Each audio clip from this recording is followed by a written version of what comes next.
Hello bachcho, let's discuss this question. Dash pairs of spiracles are present in cockroaches. A9, B10, C12 या D16। इस question को solve करने का की concept है आपके स्पाइरिकल्स के बारे में जानना। स्पाइरिकल्स क्या होती है? स्पाइरिकल्स एक्चुअली कुछ ऐसे स्मॉल ओपनिंग्स होती है या स्मॉल होल्स आप कह सकते हैं।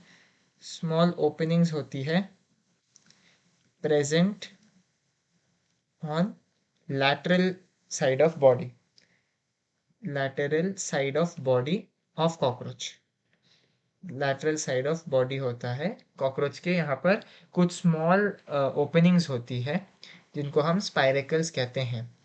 तो स्पाइरेकल्स से आपको कुछ ट्रेकियल ट्यूब्स दिखेंगे, थिन ब्रांचिंग ट्यूब्स दिखेंगे जिसको हम कहते हैं tracheal tubes, thin branching tracheal tubes.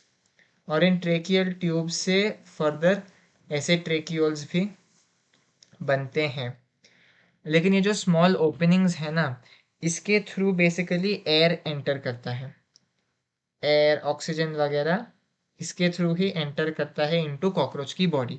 और एक कॉकरोच के पास टोटली 10 पेयर ऑफ स्पाइरिकल्स होती है। 10 पेयर ऑफ स्पाइरिकल मतलब टोटली 20 होती है, या फिर आप कह सकते हैं 10 पेयर्स और 20 इन नंबर। तो इस बात का आपको ध्यान रखना है कि आपको क्वेश्चन में पेयर पूछा गया है या फिर पूरा का पूरा नंबर पूछा गया है। तो क्वेश्चन में हमसे पेयर्स क्लियरली पूछे गए हैं, तो चलिए वापस ऑप्शंस देखते हैं। A9 पेयर्स गलत, B10 पेयर्स ये ठीक है, C12 पेयर्स गलत, D16 पेयर्स भी गलत। So the correct option to this question is option B, 10. Hope you have understood it well. All the best.